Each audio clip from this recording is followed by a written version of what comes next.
महानता के कारण। उससे पहले पिछले व्याख्यान में आपने पढ़ा कि अशोक ने धर्म प्रचार के लिए क्या क्या किया, और फिर था कि अशोक का धम्म क्या है। धर्म और धम्म के बीच का जो डिफरेंस है वो आपको समझ में आ गया होगा। और इतिहास में अशोक के स्थान, और उससे पहले हम ये पढ़ेंगे कि अशोक का अंतिम समय कैसे गुजरा। तो अशोक के जीवन के अंतिम दिनों की जानकारी के लिए हमें एकमात्र बौद्ध ग्रंथों पर निर्भर रहना पड़ता है।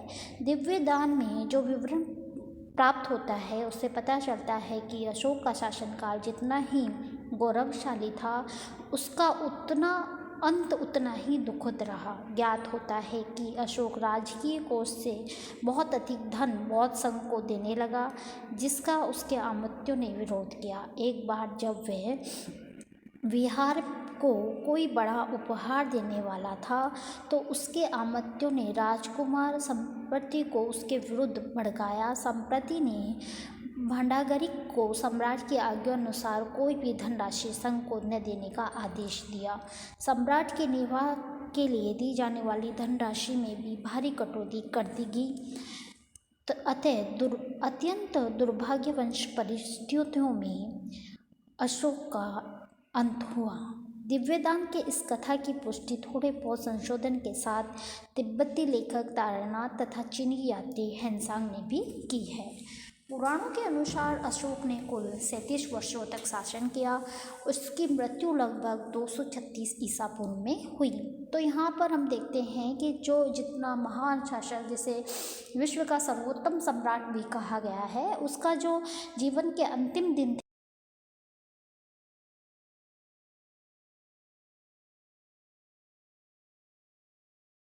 कर दिया। अब आता है इतिहास में अशोक का स्थान एवं उसकी महानता के कारण।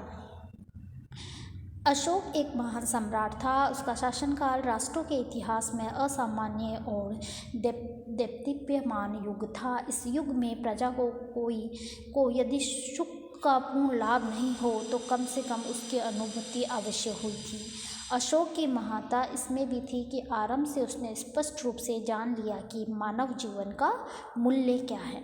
आपने देखा कि अशोक का जब आपने प्रारंभिक जीवन परिचय पढ़ा तो उसमें ये था कि अशोक पहले भोग विलास में भी रहता था, मांस मदिरा भी उसने खाया पिया था, लेकिन कलिंग युद्ध के जीवन की घटना ने उसके संपूर्ण जीवन को बदल दिया। हम ये मानते हैं शायद ईश्वर की यही इच्छा रही होगी कि जिस वंश का संस्थापक था चंद्रगुप्त मौर्य, उसके काल में मौर्य साम्राज्य का संपूर्ण विस्तार हो चुका था। मौर्य साम्राज्य का प्रभाव उत्तर, पूर्व, पश्चिम, दक्षिण तक था। ठीक है। उसके बाद जब बिंदुसार गद्दी पर बैठा तो बिंदुसार ने भी कोई अधिक विजय प्राप्त नहीं की थी। और उसके बाद अशोक के काल की केवल 2 ही विजयों का उल्लेख मिलता है, कश्मीर की विजय और एक है कलिंग की विजय। कलिंग की जो विजय थी उसमें ये कहा गया था कि कलिंग युद्ध हुआ था, तब अशोक ने वहीं पे प्रतिज्ञा कर ली थी कि वह कभी भी शस्त्र नहीं उठाएगा। उसने धर्म भीरु की नीति अपना ली थी और युद्ध भीरु की नीति का परित्याग कर दिया था। यहीं से इसके जीवन का एक नई शुरुआत होती है। यहाँ पर प्राचीन भारत में ऐसे शासक कम मिलते हैं और ऐसा व्यक्तित्व मिलना मुश्किल है। तो यहाँ पर ये कहा जाता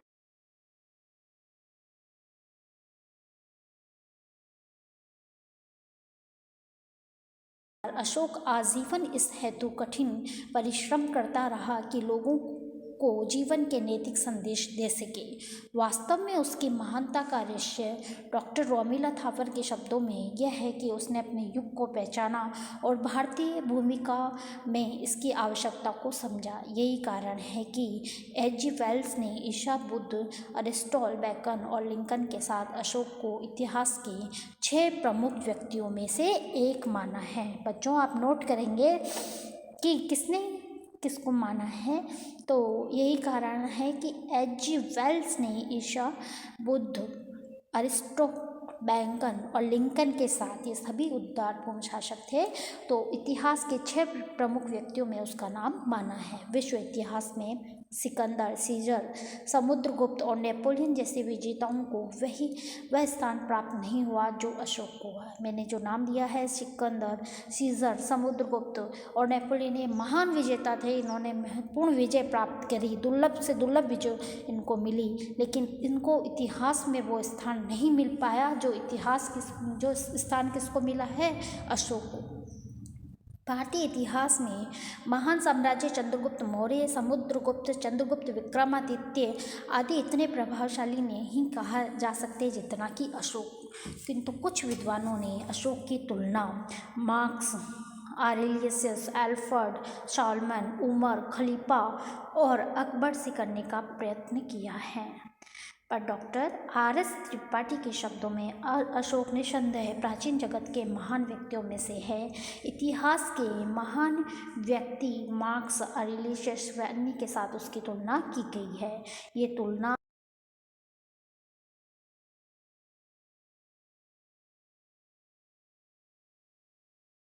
व्यापी सम्मान और प्रतिष्ठा प्रदान करने में निम्नलिखित कारण उत्तरदायी थे। पहला था महान विजेता। अशोक एक कुशल सेनानायक और महान विजेता था। उसने उत्तराधिकार में प्राप्त मौर्य साम्राज्य को सुरक्षित ही नहीं रखा, बल्कि कलिंग विजय द्वारा विस्तार भी किया। किंतु इससे भी अधिक उसकी महानता धम्म विजेता के रूप में है। कलिंग विजय के बाद उसने बगैर शस्त्र उठाए शास्त्र द्वारा लोगों का दिल जीत लिया। रणघोष के स्थान पर धम्मघोष से विजय प्राप्त कर शांति और अहिंसा के सुदृढ़ अस्त्रों से साम्राज्य का विस्तार किया। धर्माचार्यों और प्रचारकों की सेना ने उसकी ख्याति और प्रभाव को विश्व के आधे से अधिक भाग पर फैला दिया। निसंदेह वे एक महान विजेता था जो रक्तपात के स्थान पर विजित और विजेता दोनों ही धर्म से लाभान्वित करता रहा। नेक्स्ट है आदर्श शासक। अशोक एक आदर्श शासक था। वह योग्य और अनुभवी प्रशासक था और अपने राज्यकाल में आवश्यक प्रशासनिकीय परिवर्तन द्वारा वे जन कल्याण के लिए मुख्य राज्य देश द्वारा अपनी प्रशासकीय प्रतिभा का परिचय उसने दिया। वे अपनी प्रजा को अपनी संतान समझकर उसकी सार्वजनिक उन्नति का प्रयत्न करता रहा। उसने प्रजा हितार्थ अपव्यय को रोका, हिंसा को बंद की, किसान, महिलाओं, पशुओं के लिए कल्याणकृत योजनाएं क्रियान्वित की। वे एक महान ही नहीं उदार शासक भी था। डॉक्टर स्मिथ के अनुसार यदि योग्य न होता तो वह अपनी विशाल साम्राज्य पर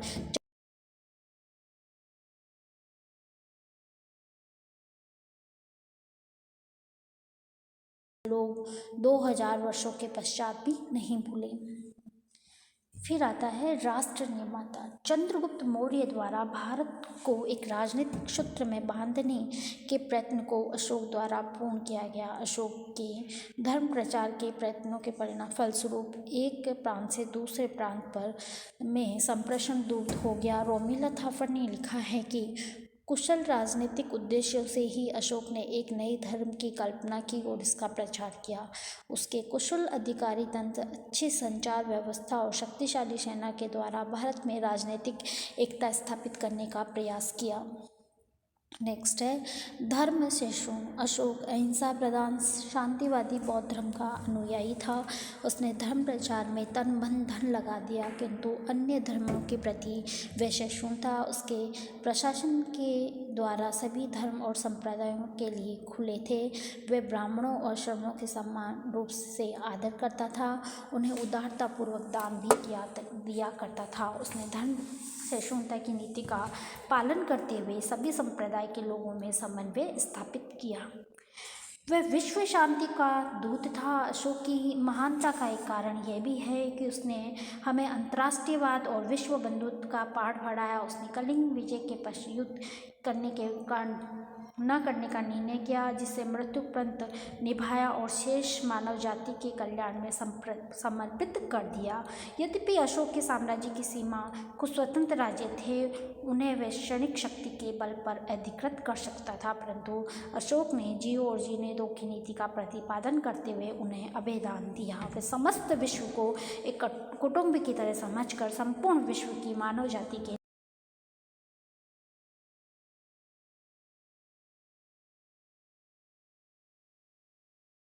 और करने में कोई अंतर नहीं था।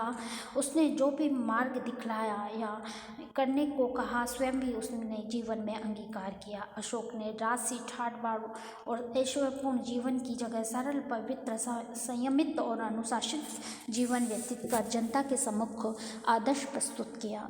दान, दया, सेवा, परोपकार, सहिष्णुता आदि नैतिक आदर्शों के पोषक के रूप में उसका जीवन अद्वितीय है। डॉक्टर राधा कुमुद मुखर्जी के अनुसार राजाओं के इतिहास में मनुष्य और शासक के रूप में किसी के रिकॉर्ड की तुलना अशोक से करना संभव नहीं है। नेक्स्ट है कला संरक्षक। अशोक कला का एक महान संरक्षक था। उसके शासनकाल में निर्मित पाषाण स्तूप, स्तंभ शिलाएं, पाषाण मूर्तियां भारतीय कला के इतिहास की महान वस्तुएं हैं। उसके स्तूपों में सांची, सारनाथ तथा भरूच के स्तूप अधिक प्रसिद्ध है। Doctor R.C. मजूमदार के अनुसार सारनाथ में पाए गए स्तंभ के ऊपर बने हुए सिंहों का सजीव चित्रण, उनके बालों की बारीकी से बनना तथा पैरों को सुंदर और मनोहर ढंग से दिखाना उस काल की कला को अत्यंत आकर्षक बना देता है। इस प्रकार स्पष्ट होता है कि अशोक निस्संदेह एक महान सम्राट कहलाने के योग्य है। अशोक ही प्रथम सम्राट था जिसने प्रजा के नैतिक हितों की उन्नति को भी सरकार का दायित्व माना और इसी उद्देश्य से अलग धर्म विभाग की स्थापना की। अशोक ने अत्यधिक उग्र धार्मिक वातावरण के मध्य सहिष्णुता और आदर्श का प्रचार किया। अहिंसा के सिद्धांत को युद्ध के क्रमागत वातावरण, धार्मिक परंपराओं में बलि तथा उत्सव में मांस भोजन की परंपराओं के मध्य स्थापित किया। उसने युद्ध का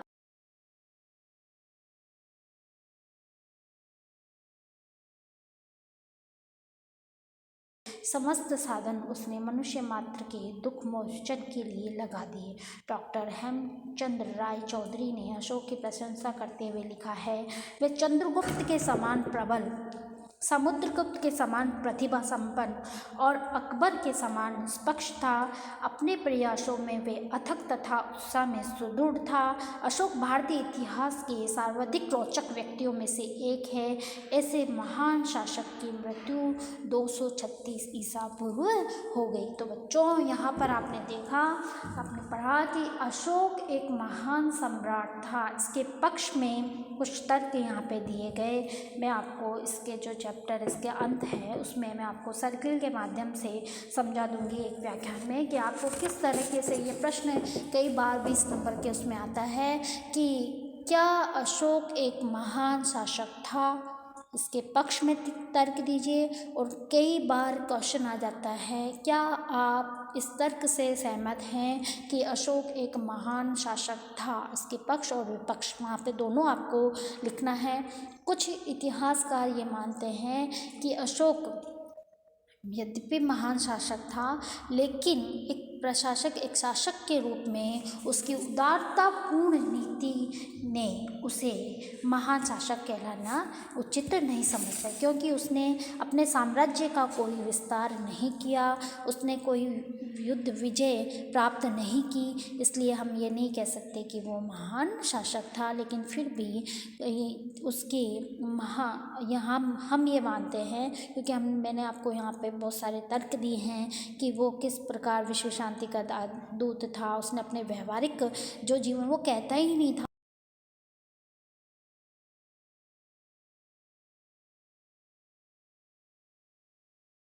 स्वीकार किया और संपूर्ण विश्व को एक कुटुंब की तरह माना। तो इस आधार पर हम ये कह सकते हैं कि अशोक एक महान शासक था, जिसकी तुलना समुद्रगुप्त, भारत के नेपोलियन और अकबर से भी वह महान था, इसके पक्ष में यहाँ पर तर्क दिए हैं। तो आप इसको आगे पढ़ेंगे और विस्तृत रूप से और जानेंगे इसके बारे में कि ऐसे क्या कारण थे कि अशोक को देदीप्यमान की उपाधि यानी देवताओं के समान प्रिय की उपाधि भी दी गई है और उसे महान शासक विश्व का महानतम सम्राट भी उसे कहा गया है। तो इस चीज़ को आप और डिटेल से पढ़ेंगे और याद करेंगे। इसके जो स्तंभ लेख हैं, लघु स्तंभ लेख है, शिलालेख हैं, अभिलेख हैं, गुहा लेख हैं, इन पे जो उत्कीर्ण हैं उनके बारे में आप कला की दृष्टि से जो उसने उत्थान किया, बौद्ध धर्म के लिए जो प्रचार प्रसार किया है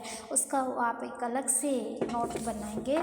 और ये जो नोट्स हैं वो आपके अभी नहीं आगे भी कंपटीशन एग्ज़ाम में कई बार प्रश्न अशोक आपके लिए वैसे ही प्राचीन भारत के इतिहास में अशोक का जो चैप्टर है, अशोक का जो वर्णन है वो आपके लिए बहुत ही महत्वपूर्ण है। इसको आप विस्तृत और अध्ययन के रूप में विस्तृत अध्ययन करेंगे और याद करेंगे ताकि आपको आगे कोई दिक्कत ना हो। अब अगला जो व्याख्यान हम देंगे वो ये है कि भाई अशोक के यहाँ पे अशोक के शासन को आपने पढ़ लिया और अशोक की मृत्यु 236 ईसा पूर्व में हुई। उसके बाद मौर्य साम्राज्य का क्या हुआ? तो यहाँ पर एक प्रश्न ये खड़ा होता है कि जब हमने देखा कि अशोक बहुत ही उदारप्रिय शासक था तो बाद के शासकों में ये कहा जाता है कि अशोक के उदारतापूर्ण नीति के कारण मौर्य साम्राज्य का खजाना